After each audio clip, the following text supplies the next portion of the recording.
Abituriyentlər, sual nömrə 25-ci izahını təqdim edirik.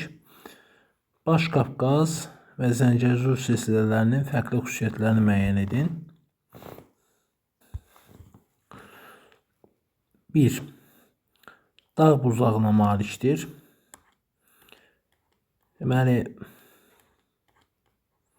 burada Baş Qafqazda Bazardüzü və burada olan hündürlüyü 4000 metrdən yüksək olan zirvələrdən hər birisində dağ buzlağına rast gəlinir. Burada isə Qapıcıqda dağ buzlağına rast gəlinir. Ümumiyyətcə subtropik qurşaqda daimi qar xəttinin yaranması üçün lazım olan hündürlük 3900 metrdir. Ondan yuxarıda olan zirvələrdə dağ buzlağına rast gəlmək mümkündür. Bu ortaq xüsusiyyətdir. Bizə fərqli xüsusiyyətini istədiyi üçün bu fikir bizə lazım deyil. Orta dağlıq zonaya 1200 mm-dən çox yağıntı düşür. Biz burada yağıntıların miqdarına baxırıq.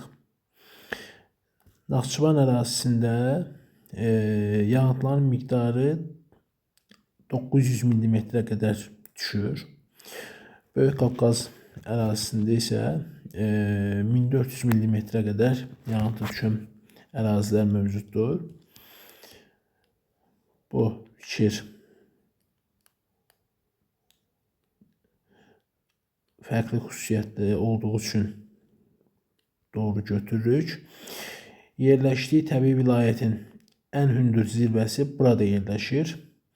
Böyük Qafqazda Bazardüzü, Kiçik Qafqazda, Zəngəzurda isə Qapıcıq zirvəsi ən yüksək zirvədir.